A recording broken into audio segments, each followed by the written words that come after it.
Hello everyone and welcome back to the channel for the second part of my Ships of War episode concerning HMS Bellerophon and SMS Nassau. Now, after a very brief introduction to the history of the two ships, it's now time to dive into the specifics of how the ship counters work in this game as a basis for going ahead with our comparison with the historical ships. So, to remind you all what the geography of the counters is, obviously we've got a nice graphic showing a top-down taken from Jane's fighting ships or based on Jane's fighting ships, which I really like. Name of vessel, obviously. The stats we see here are mostly for the basic game. So you've got the forward firepower, which in the case of both ships is 3. Aft firing factors, again 3. And broadside, which is 4. Now, the first of the numbers here is the ship's overall protection factor, which as we can see for Bellerophon is 4, for Nassau is 6. And then we've got the vessel's speed, which is 8 respectively. So that is 8 and 8 for both vessels. So we've got identical speed ratings there. So let's dive straight in and have a look at how fair this is on the surface. And I'm going to start by looking at the protection factor. Because obviously the German ship has been given an advantage. Now, in terms of flotation, that seems a tiny bit odd to me because although later German dreadnought battleships had a deservedly high reputation for internal subdivision, the Nassau and her sisters were not quite up to that later standard. In fact, actually, if anything, they lagged very, very slightly behind their British counterparts of the Bellerophon class. And I'm going to call in another old friend of mine. Those of you familiar with the series will have heard me say this a lot.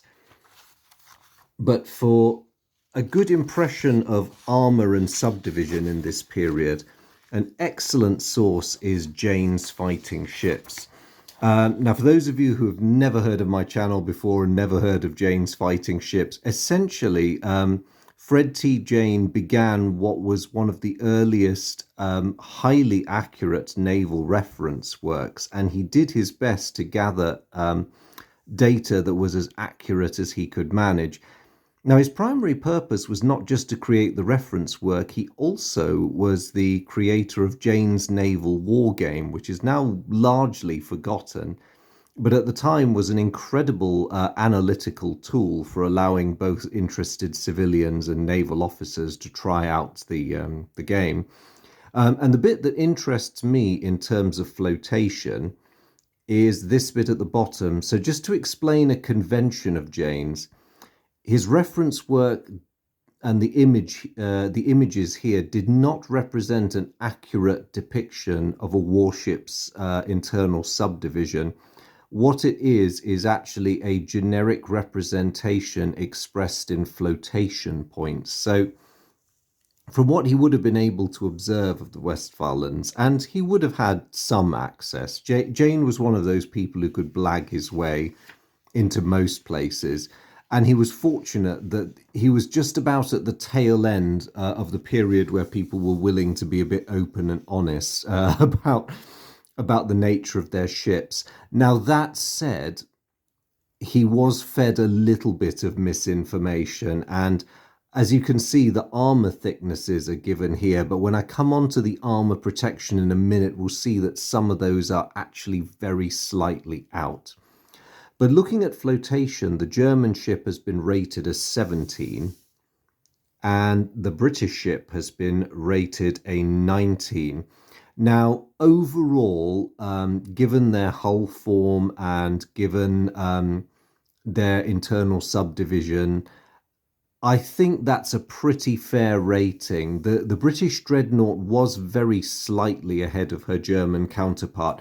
I mean, Jane might have been a bit overly generous with a 2-point difference.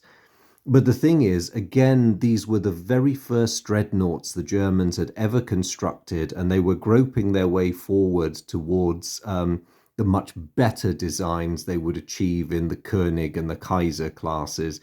But they were still very much learning their trade here, even though survivability was given a high priority. Now, with the Bellerophons, the British had taken the opportunity to improve somewhat upon the design that had led to the Dreadnought.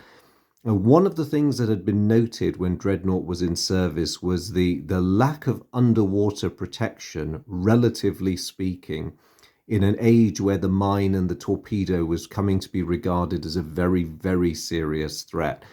So this problem was mitigated very slightly in the Bellerophons, where a proper internal torpedo bulkhead was introduced for the first time. Well, for the first time in a British dreadnought, that is. And they were this feature was carried on in subsequent British warships. Now, over time, the British did lose ground to the Germans in terms of internal subdivision. But if you do line Bellerophon and Nassau up next to each other, the British ship had slightly better survivability in terms of her capacity for resisting flooding. So that does lead me back to a question of if this is the case, why does Nassau have a greater degree of survivability than Bellerophon? And of course, there's two sides to this question. One is the ability of the ship to resist flooding, but the other is the ability of the ship to resist gunfire. So I'm going to bring these drawings back. And I'm going to look at their armour and protection scheme in overall terms. Let's see if I can... I'll tell you what. There's no sensible way of doing this, is there? Okay. That will have to do for now. So looking at the armour protection of the two ships, I'm just going to look at generalities first, because in the Bellerophon class, or the Téméraires as Jane has them here, the armour plating of these ships was very marginally thinner than it was in Dreadnought, but the spread was somewhat better. So you could argue that overall these represented an improvement to the armouring system. Now, looking at the belt armour, you can see it's at its densest amidships, which makes sense because you're sort of over the machinery spaces there and you're covering, I would say, well, 3 out of the 5 turrets that the ship has. Now, of course, the armour carries on, but as you can see from the changes in the shading, it gets progressively thinner until it really thins out around the stern. But otherwise, you've got a pretty solid armoured box there. And of course, a convention of Jane's is the darker he shades the armour, the stronger it is. So these turrets are really well protected, and so are their trunks. Now, the picture with the German ship is similar, but it's quite interesting how different the armour distribution is. So, of course, the German turrets are really well protected. They've got a nice dense bit of armour there, but unlike the big 2-story box the British have, the really thick German armour's in this rather narrow zone here. And then it gets rather thin around the other, the rest of the hull. You still have a decent box, and it is, notably, at least a deck higher than its British equivalent. And also the machinery spaces and the area around the waterline are pretty decently covered. But it does appear to be thinner in places. Now, we need to look at this rather carefully because, as I say, Jane could have been a little bit misinformed here. So just looking at the armour densities that we know of today, I'm going to start with the belt armour. So now both ships were protected by Krupp cemented armour plating. And this is important because effectively their armour was of the same, manufacturing process, and in theory could stop incoming shells to the same degree, offering the same level of protection. The British had been manufacturing Krupp cemented armour for roughly a decade and a bit before this ship was built. So they'd had a lot of experience in churning the stuff out. Now, Bellerophon's belt armor at its densest was 10 inches thick, which was pretty decent. And as it tapered out towards the end, at its thinnest, it thinned to about 5 inches in the vicinity of the stern. Whoops, sorry, sending my camera everywhere. Stop wobbling. Good. By contrast, the German ship, despite the shading that we see here, the German ship's armor was actually marginally thicker. So at its densest in this narrow box area here, the Nassau had 12 inches of armour, tapering down to a somewhat weaker 3.2 inches around the ends, particularly around the stern. It's very interesting to note the similarity in approach between the two classes. The British ship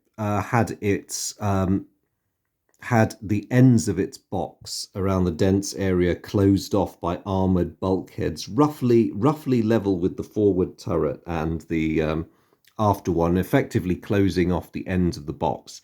Now, these were a uniform 8 inches thick.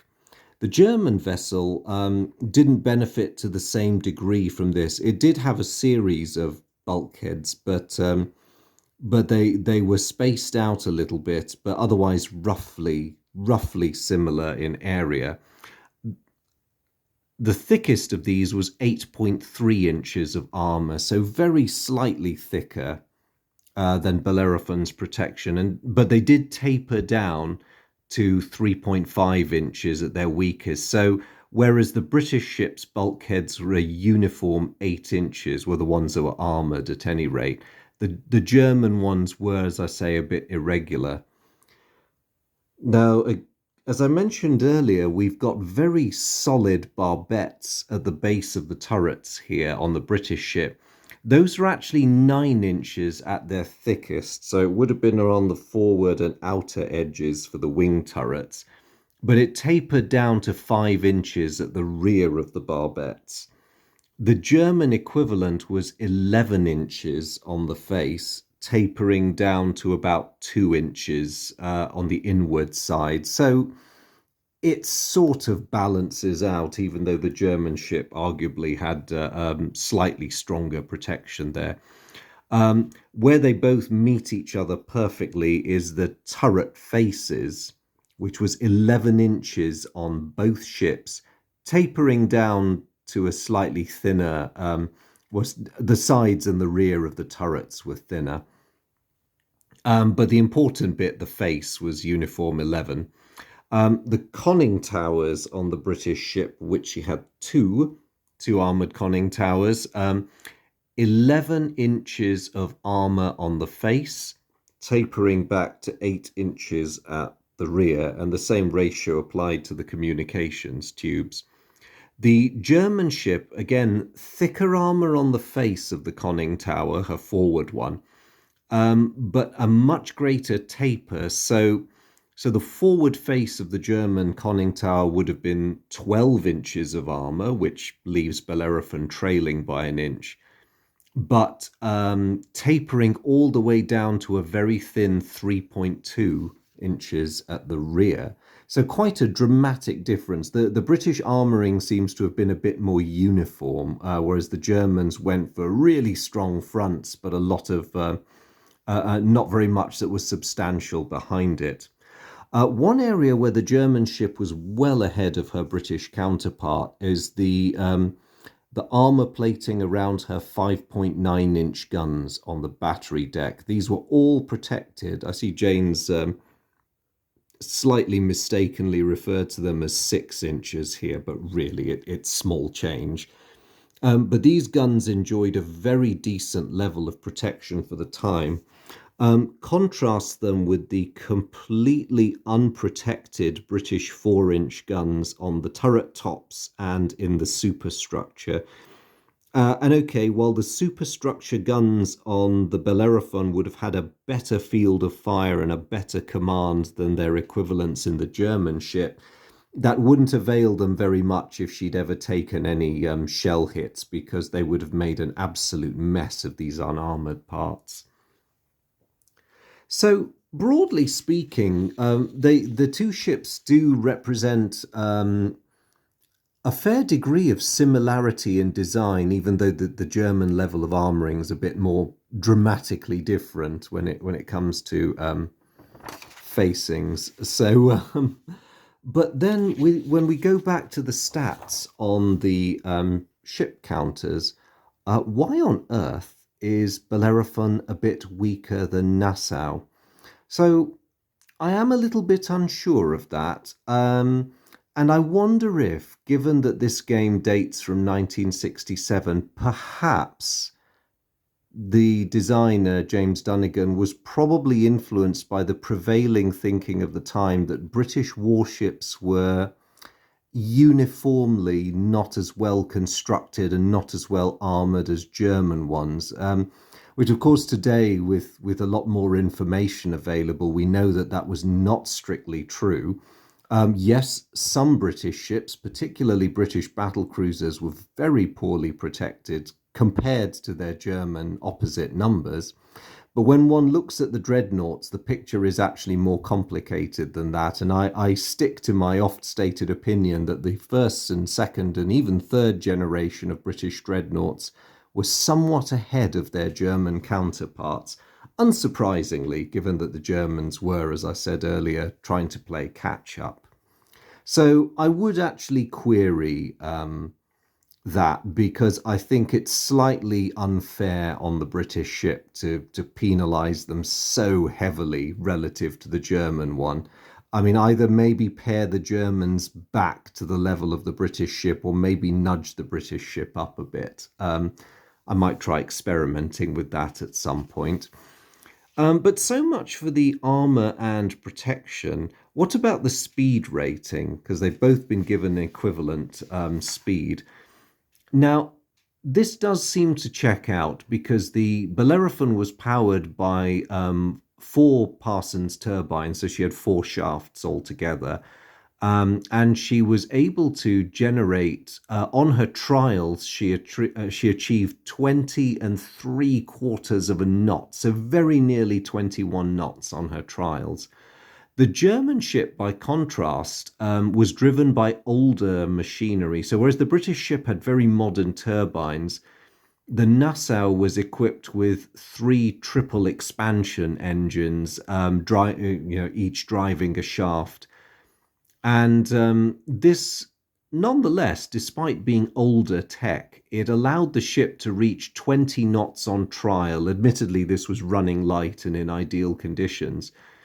In service, she never quite managed to sustain that for long periods. And while the Bellerophon could pretty much do 20 knots on demand in most conditions throughout her service life, the Nassau generally hovered around 19, give or take.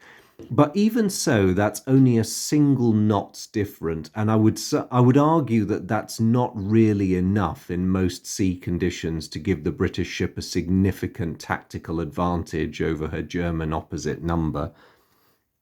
So on that basis, I'm going to say the ratings of 8 each is fair. I think that the Germans should be quite happy with that, and so should the British. So, yes, we're happy with the propulsion. Now, what about the armament? So, coming back to my dear friend Jane here, I mean, in terms of the majority of games of Jutland, although there is the option in the advanced rules for fighting your pitting your dreadnoughts against destroyers and light cruisers, the real meat of the game, the only weaponry that really matters, are the ship's primary battery. And the British were employing their very, very successful 12-inch gun when they came to design and equip the Bellerophon class. The Germans adopted their fairly they're fairly standard 11.1 inch. I mean, really, you could just call it an 11 inch. Now, there were various marks of this, and in fact, in the first two of the Nassau class, whereas the British ship had turrets and guns of the same mark and type, the early Nassaus were a bit of a mixed bag. So, uniform battery of 11-inch guns, but the forward and aftermost turrets on Nassau were of a slightly more modern design than the ones that equipped the wings. So it wouldn't have a huge impact operationally, but it was a little bit clunky because the systems were not identical and the guns were not strictly identical in terms of length and mounting. Just something to be aware of, really. So what we've got is essentially 10 12-inch guns versus 12 11-inch guns. Now, in the previous video, I had touched on the slight disadvantage the German ship suffers because the arrangement of the British ship, although you have got a wasted turret on either side, when you're engaging an enemy fleet on the broadside, the situation for the German ship is far worse because you've got all that weight sunk into what both navies later understood to be quite a vulnerable arrangement, because even behind armour, the last thing you want is a vulnerable turret trunk right on the broadside of the ship where it's more likely to be damaged by shell fire. You really want them deep inside the ship where there's plenty of armor and plenty of space. Both sides did learn this over time, but in these very early efforts, it was they were obviously making the ships as heavily armed as they could, and that was secondary to other considerations. So really, you've got a broadside of 8 guns for both ships, and the British ship, I would have thought, really ought to prevail slightly because of the greater weight of metal overall. However, when we go back to our ship counters, we see that yes, okay, they break even on all levels, really. So broadside is equivalent, forward fire is equivalent, aft fire is equivalent. Which I find very interesting because the British ship, in terms of weight of metal, certainly had an advantage on paper. Now, I wonder if the designer was taking into account the problems the British had with their ordnance. And also the perception about the quality of British gunnery at Jutland. In 1967, it was a bit of I think for most of the 60s, it was a bit of a trope that British gunnery overall had been poorer than German. And this has a basis in some truth. If you look at the total expenditure of shells fired at Jutland, the actual percentage of British hits is much lower than German. However, if you split it up and look at it a bit more situationally, particularly if you separate the engagement of the battle cruisers with those of the main fleets, all of a sudden, if you just compare the dreadnoughts, British gunnery isn't lagging that far behind German. So I think there probably is a case for saying that Bellerophon should have a slightly greater throw weight than the Nassau. But again, you could counter that by saying the quality of British shells does mitigate against that, even if we don't get into discussions about the relative merits of both sides' gunnery. Yeah, so again, like with the protection, I think either Bellerophon has been sold very slightly short there, or Nassau has been maybe slightly pumped up. But then again, at the granular scale of this game, it probably doesn't matter hugely. Now, with the gunnery, we also have to take into account the way that the advanced rules work. And we also have to do this with protection. So For clarity, I've copied these out of the British and German hit record sheets. And just a reminder what all this gubbins means, that's the protection factor. And that is the layout of the ship's gun turrets with little arrows showing the directions that they can be brought to bear. Now, in terms of these, I voiced the same objections that I did at the beginning when we discussed armor, because effectively, as with many of the ships, the rating has simply been doubled to make it work better in the advanced combat system. But I still feel that Bellerophon has been punished perhaps more severely than she deserves down there. But in terms of the rest of it, I would say in terms of the gun's capabilities, that is a fair indication of the bearings they were able to fire on. And actually, one thing the advanced combat system does well is it models the degradation of a ship's combat capability, irrespective of whether she's having lethal damage inflicted on her or just cosmetic damage, because a very well protected gun turret, of course, can be fouled up by a hit that destroys something else in the vicinity. It doesn't necessarily have to harm the turret in order to jam it. So I think that side of the game is a pretty fair representation, but I still have my objections about that. So what does that leave us with? I think we have pretty much covered everything.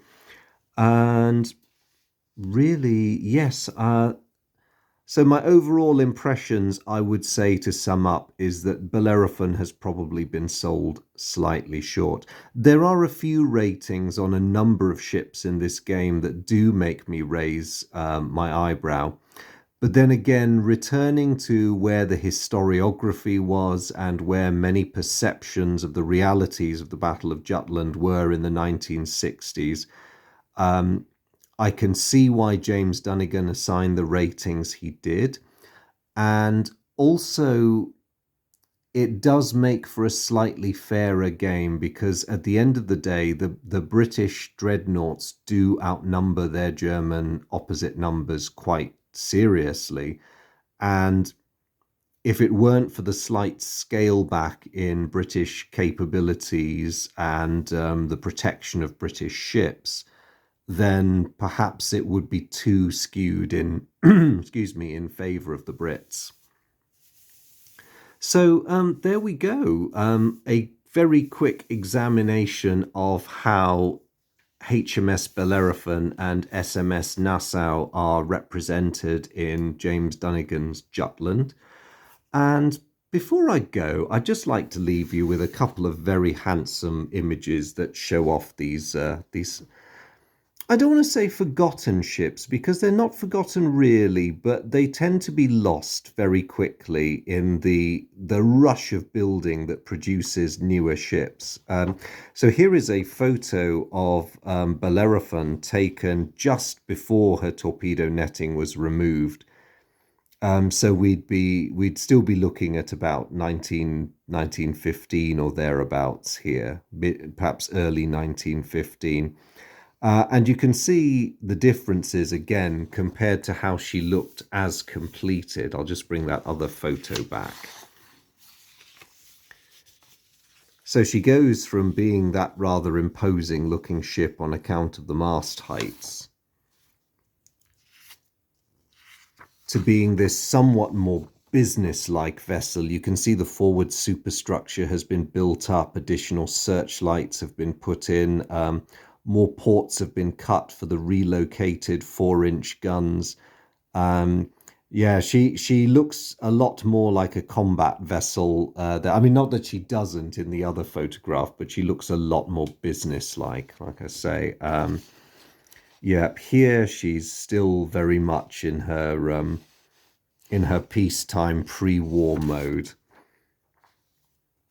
But yes, very good looking vessels. They deserve a bit more attention than they have received. And let's not forget our German friends too, because although Although they age very rapidly, especially once the Helgolands and later ships come along, there's no denying that the first generation of German dreadnoughts were very imposing ships indeed. And here we have them at the very last friendly meeting between the Royal Navy and the Kaiserliche Marine. I'm sorry about my pronunciation there. And of course, you can see the four Nassaus in line.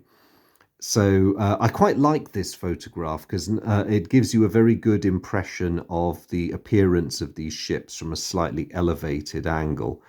Um, Very business-like ships that the Germans built. You know, you knew exactly what you were dealing with here. Somewhat more angular than their British counterparts, but still very good looking in their own way.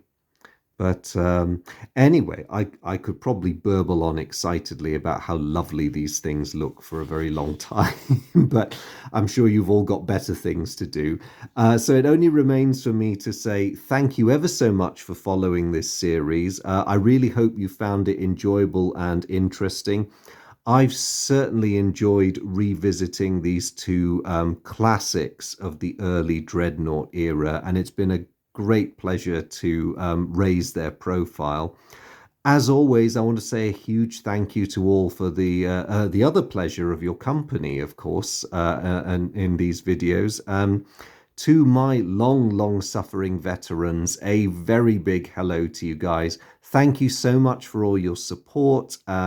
Thank you so much for your interest. You make this well worth every minute, and I certainly enjoy myself, and I hope you guys do too. To anyone who's new to my channel, if this is your first visit, a very warm welcome to you indeed.